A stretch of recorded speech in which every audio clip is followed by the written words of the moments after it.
ਵਿਧਾਨ ਸਭਾ ਹਲਕਾ ਡੇਰਾ ਬਾਬਾ ਨਾਨਕ ਵਿੱਚ ਅੱਜ ਅਖੀਰਲੇ ਦਿਨ ਵੱਖ-ਵੱਖ ਪਾਰਟੀ ਦੇ ਉਮੀਦਵਾਰਾਂ ਨੇ ਐਸਡੀਐਮ ਹਰਪ੍ਰੀਤ ਸਿੰਘ ਡੇਰਾ ਬਾਬਾ ਨਾਨਕ ਕੰਮ ਚੋਣ ਅਧਿਕਾਰੀ ਡੇਰਾ ਬਾਬਾ ਨਾਨਕ ਦਫ਼ਤਰ ਜਾ ਕੇ ਆਪਣੇ ਨਾਮਜ਼ਦਗੀ ਪੱਤਰ ਦਾਖਲ ਕੀਤੇ ਹਨ। ਜਿਨ੍ਹਾਂ ਵਿੱਚੋਂ ਬੀਜੇਪੀ ਦੇ ਨੇਤਾ ਕਮਲ ਬਖਸ਼ੀ ਨੇ ਆਜ਼ਾਦ ਉਮੀਦਵਾਰ ਵਜੋਂ, ਬੀਜੇਪੀ ਦੇ ਉਮੀਦਵਾਰ ਕੁਲਦੀਪ ਸਿੰਘ ਕਾਹਲੋਂ ਅਤੇ ਸੰਯੁਕਤ ਕਿਸਾਨ ਮੋਰਚੇ ਦੇ ਜਗਜੀਤ ਸਿੰਘ ਕਲਾਨੌਰ ਨੇ ਆਪਣੇ ਨਾਮਜ਼ਦਗੀ ਪੱਤਰ ਦਾਖਲ ਕੀਤੇ ਹਨ। ਇਸ ਮੌਕੇ ਵੱਖ-ਵੱਖ ਉਮੀਦਵਾਰਾਂ ਵੱਲੋਂ ਪੱਤਰਕਾਰਾਂ ਨਾਲ ਗੱਲਬਾਤ ਕਰਦੇ ਆਪਣੀ ਜਿੱਤ ਦਾ ਦਾਅਵਾ ਵੀ ਠੋਕਿਆ। ਬਾਕੀ ਉਹਨਾਂ ਕੁਝ ਕੀ ਗਿਆ ਹੈ ਖੁਦ ਉਹਨਾਂ ਦੀ ਜ਼ੁਬਾਨੀ ਸੁਣਦੇ ਹਾਂ। Bureau report Dal Punjab news.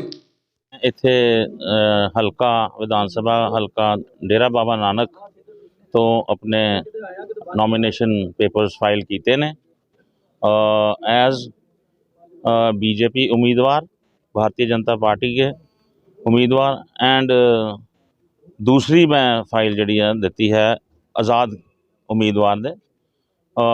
इस हल्के दे विच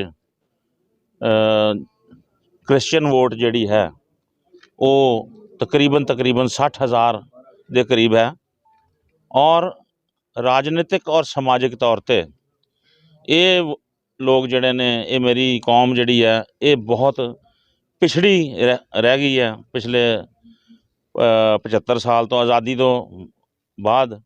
और ना ही इन्हों कोई समाजिक पावर मिली है ना इन्हों राजनीतिक पावर मिली है, जदों कि ये बहुत ज़्यादा डिजर्व करते हैं।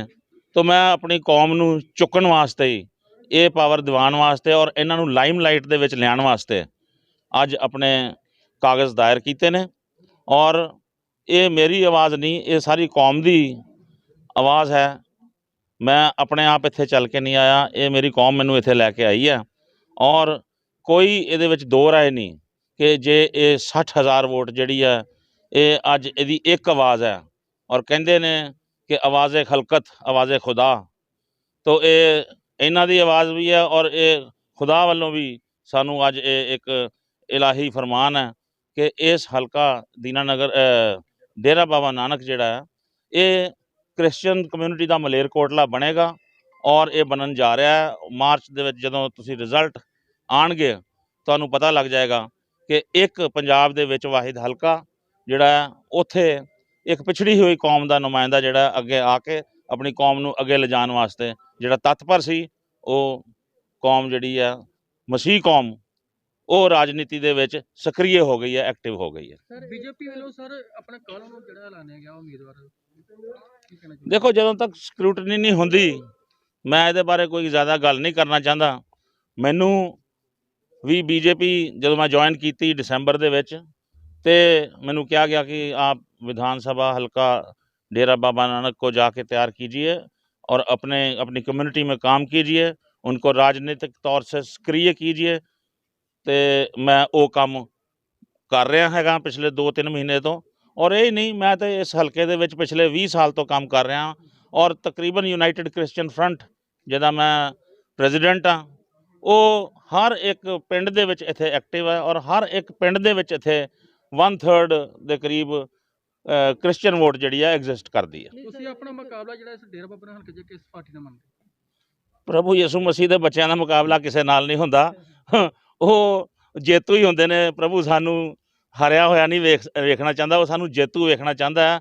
और ये जित जिहड़ी है उहदे आशीर्वाद नाल आनी है और ये 60,000 की कम्यूनिटी जिथे गिनती की इकट्ठी हो जाए उत्थे हार का कोई सवाल ही पैदा नहीं होंदा। इस करके मुकाबला किसी नाल नहीं। पार्टी जे तुहानू उम्मीदवार नहीं ऐलानदी तां फिर की तुसीं आज़ाद उम्मीदवार दे तौर ते? नहीं, मैं आज़ाद उम्मीदवार ऑलरेडी मैं करके आया वहाँ नॉमिनेशन फाइल। और जिहड़ी दरिया होंदा वो रुकदा कदी नहीं है, जे नहीं मिलेगी तो कोई गल नहीं, फिर मिल जाएगी। असी आज़ाद उम्मीदवार तो है ही हाँ। कहना चाहुंदे हां भाई भारतीय जनता पार्टी वर्ल्ड की बिगेस्ट पार्टी है और श्री नरेंद्र मोदी जी देश के प्रधानमंत्री और उन्होंने छत्रछाया हेठ असी सारे इलैक्शन लड़ रहे हैं भारतीय जनता पार्टी के उम्मीदवार। और मोदी जी ने पंजाब सारे हिंदुस्तान में बहुत विकास कराया और सारे धर्मां नूं सारे कौमां नूं नाल लैके चले। सानी उम्मीद है भी ये डेरा बाबा नानक सीट जित के मोदी साहब की झोली पावांगे और इस इलाके का विकास करांगे।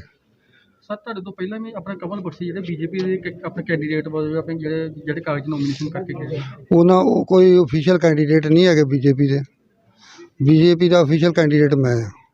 ਔਰ ਮੈਨੂੰ ਬੀਜੇਪੀ ਨੇ ਟਿਕਟ ਦੇ ਕੇ ਭੇਜਿਆ। ਆਪਣਾ ਮੁਕਾਬਲਾ ਇਸ ਹਲਕੇ 'ਚ ਕਿਸ ਨਾਲ ਤੁਸੀਂ ਮੰਨਦੇ ਜੀ? ਮੁਕਾਬਲਾ ਅਸੀਂ ਇੱਥੋਂ ਜਿੱਤਾਂਗੇ, ਇੱਥੋਂ ਜਿੱਤ ਪ੍ਰਾਪਤ ਕਰਕੇ ਜਾਵਾਂਗੇ। ਕਾਗਜ਼ ਤਾਂ ਕੋਈ ਵੀ ਭਰ ਸਕਦਾ, ਆਪਾਂ ਕਿਸੇ ਨੂੰ ਰੋਕ ਥੋੜ੍ਹੇ ਸਕਦੇ ਹਾਂ।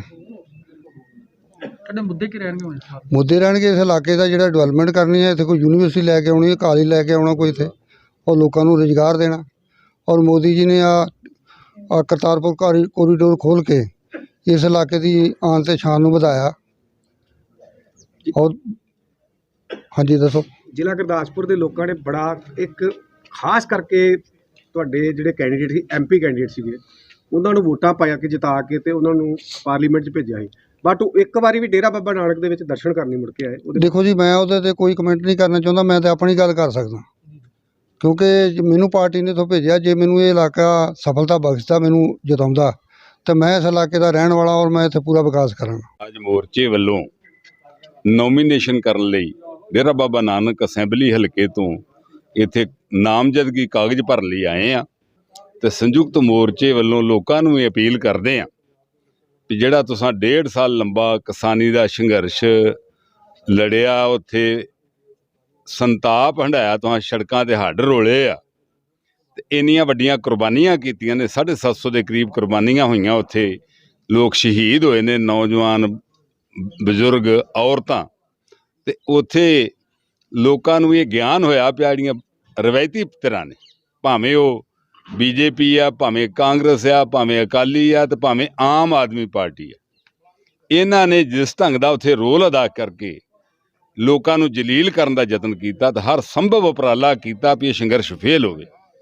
ਪਰ ਫਿਰ ਵੀ ਸੰਘਰਸ਼ ਜਿਹੜਾ ਵਾ ਲੋਕਾਂ ਦੀ ਸਬਰ ਸੰਤੋਖ ਨਾਲ ਉਹ ਜਿਹੜਾ ਵਾ ਕਾਮਯਾਬ ਹੋਇਆ। ਕਾਨੂੰਨ ਰੱਦ ਕਰਵਾ ਕੇ ਲੋਕ ਆਏ ਆ। ਅੱਜ ਲੋਕਾਂ ਨੂੰ ਫਿਰ ਮੌਕਾ ਵਾ ਵੀ ਲੋਕ ਆਪਣੀ ਗੱਲ ਨੂੰ ਜਿਹੜਾ ਵਾ ਉਸ ਵੇਲੇ ਉਹਨਾਂ ਲੋਕਾਂ ਦੀ ਉਸ ਵੇਲੇ ਦੇ ਬਿਰਤਾਂਤ ਨੂੰ ਪਛਾਣਦੇ ਹੋਏ ਅੱਜ ਕਿਸਾਨ, ਮਜ਼ਦੂਰ, ਦੁਕਾਨਦਾਰ, ਮੁਲਾਜ਼ਮ ਸਾਰੇ ਵਰਗ ਜਿਹੜੇ ਆ ਸਹਿਰਦਤਾ ਨਾਲ ਸੋਚ ਕੇ ਅੱਜ ਆਪਣੀ ਵੋਟ ਦਾ ਇਸਤੇਮਾਲ ਕਰਨ ਕਿ ਇਸ ਵੋਟ ਰਾਜ ਨੇ ਜਿਹੜਾ ਪਿਛਲਿਆਂ ਸਮਿਆਂ 'ਚ ਰਵਾਇਤੀ ਪਾਰਟੀਆਂ ਨੂੰ ਪਾਇਆ, ਪੰਜਾਬ 'ਚੋਂ ਵਿੱਦਿਆ ਖਤਮ ਹੋਈ, ਪੰਜਾਬ 'ਚੋਂ ਰੁਜ਼ਗਾਰ ਖਤਮ ਹੋਇਆ, ਪੰਜਾਬ ਨਸ਼ਿਆਂ ਦੀ ਭੇਟ ਚੜ੍ਹ ਗਿਆ ਤੇ ਪੰਜਾਬ 'ਚ ਲੋਕ ਖੁਦਕੁਸ਼ੀਆਂ ਕਰਨ ਦੇ, ਤੇ ਇੱਥੇ ਲਾਅ ਐਂਡ ਆਰਡਰ ਦੀ ਸਮੱਸਿਆ ਇੰਨੀ ਮਾੜੀ ਹੈ ਵੀ ਕੋਈ ਸੁਣਵਾਈ ਨਹੀਂ। ਜਿੱਥੇ ਮਰਜ਼ੀ ਕੋਈ ਲੀੜੇ ਲਾ ਲੈਂਦਾ, ਜਿੱਥੇ ਮਰਜ਼ੀ ਕੋਈ ਖੋਹ ਕਰ ਲੈਂਦਾ। ਇਹ ਹਾਲਾਤ ਬਿਹਾਰ ਨਾਲ ਅੱਗੇ ਚਲੇ ਗਏ। ਇਹ ਕਿਉਂ ਹੋਇਆ? ਅੱਜ ਪੰਜਾਬ ਨੂੰ ਮੁੜ ਪੈਰਾਂ ਤੇ ਖੜਾ ਕਰਨ ਦੀ ਜਿਹੜੀ ਆ ਬੜੀ ਸਖਤ ਜ਼ਰੂਰਤ ਆ। ਉਸ ਗੱਲ ਲਈ ਕਿਸਾਨ ਮੋਰਚੇ ਨੇ ਜਿਹੜਾ ਰਾਹ ਦਿੱਤਾ, ਅੱਜ ਪੰਜਾਬ ਨੂੰ ਮੁੜ ਪੈਰਾਂ ਤੇ ਲਿਆਉਣ ਵਾਲਾ ਰਾਹ ਵਾ।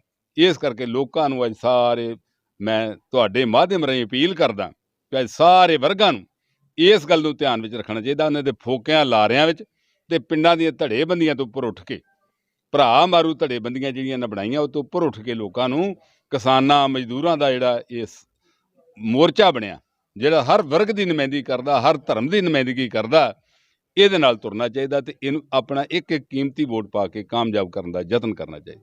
ਹਲਕੇ ਦੇ ਵਿੱਚੋਂ ਜਿਹੜੇ ਕਿਸਾਨ ਹਿਤੈਸ਼ੀ ਲੋਕ ਨੇ ਉਹ ਕਾਫੀ ਸਮਰਥਨ ਦੇ ਰਹੇ ਤੁਹਾਨੂੰ? ਵੀ ਸਾਨੂੰ ਤਾਂ ਸਾਰੇ ਇਹੀ ਗੱਲ ਕਹਿ ਰਹੇ ਨੇ, ਇਹ ਅਮਲ 'ਚ ਤਾਂ ਪਤਾ ਲੱਗੇਗਾ ਬਾਅਦ 'ਚ, ਪਰ ਸਾਨੂੰ ਵੇਖੋ ਬੜਾ ਵੱਡਾ ਸਮਰਥਨ ਮਿਲ ਰਿਹਾ ਮਜ਼ਦੂਰਾਂ ਵੱਲੋਂ, ਕਿਸਾਨਾਂ ਵੱਲੋਂ, ਦੁਕਾਨਦਾਰਾਂ ਵੱਲੋਂ, ਹਰ ਵਰਗ ਵੱਲੋਂ ਸਮਰਥਨ ਮਿਲ ਰਿਹਾ ਵੀ ਉਹ ਧੜਿਆਂ 'ਚ ਇੱਥੇ ਜਿਹੜੀ ਪਰਚਿਆਂ ਦੀ ਪੋਲਿਟਿਕਸ ਹੈ ਉਹ ਤੋਂ ਦੁਖੀ ਹੋਏ, ਜ਼ਰੂਰ ਡਰਦੇ ਦੂਜੇ ਬੰਨੇ ਨੇ, ਉਹਨਾਂ ਦਾ ਮਨ ਸੰਯੁਕਤ ਸਮਾਜ ਮੋਰਚੇ ਨੂੰ ਵੋਟਾਂ ਪਾਉਣ ਦਾ। ਪਰ ਚੋਣ ਕਮਿਸ਼ਨ ਜਿਹੜਾ ਵਾ ਉਹਦੀ ਬਦਨੀਤ ਆ। ਸਾਡੀ ਪਾਰਟੀ ਵੀ ਰਜਿਸਟਰ ਨਹੀਂ ਕੀਤੀ, ਸਾਡੇ ਤੋਂ ਮਗਰੋਂ ਐਪਲੀਕੇਸ਼ਨ ਲੈ ਕੇ ਪਾਰਟੀਆਂ ਰਜਿਸਟਰ ਕੀਤੀਆਂ, ਸਾਨੂੰ ਕੋਈ ਚੋਣ ਨਿਸ਼ਾਨ ਸਿੰਬਲ ਵੀ ਸਾਂਝਾ ਨਹੀਂ ਦੇ ਰਹੇ। ਜਾਣ ਬੁੱਝ ਕੇ ਸਾਡਾ ਧੱਕਾ ਕੀਤਾ ਜਾ ਰਿਹਾ ਸੰਯੁਕਤ ਸਮਾਜ ਮੋਰਚੇ ਨਾਲ, ਜਿਹੜਾ ਕਿ ਇਹ ਲੋਕ ਰਾਜ ਦੇ ਅਨੁਕੂਲ ਨਹੀਂ, ਇਹ ਲੋਕ ਰਾਜ ਦੀ ਪਰੰਪਰਾ ਨਹੀਂ ਵੀ ਉਹਨਾਂ ਦੀ ਐਪਲੀਕੇਸ਼ਨ ਜਾਣ ਬੁੱਝ ਕੇ BJP ਤੇ ਇਹ ਜਿਹੜੇ ਆਮ ਆਦਮੀ ਪਾਰਟੀ ਵੇ ਰਲ ਕੇ ਉਹਨੂੰ ਰੱਦ ਕਰਵਾ ਰਹੇ ਨੇ। ਇਹਨਾਂ ਸਾਰਿਆਂ ਦਾ ਜ਼ੋਰ ਲੱਗਾ ਪਿਆ ਵੀ ਕਿਸ ਤਰ੍ਹਾਂ ਕਿਸਾਨ ਫੀਲਡ 'ਚੋਂ ਬਾਹਰ ਹੋ ਜਾਣ, ਰਾਜਨੀਤੀ 'ਚੋਂ ਬਾਹਰ ਹੋਏ, ਰਾਜਨੀਤੀ ਦੇ ਵਿੱਚ ਨਾ ਆਉਣ, ਕਿਉਂਕਿ ਇਹ ਬੁਨਿਆਦੀ ਮਸਲਿਆਂ ਤੇ ਲੋਕਾਂ ਦੀ ਗੱਲ ਕਰਦੇ।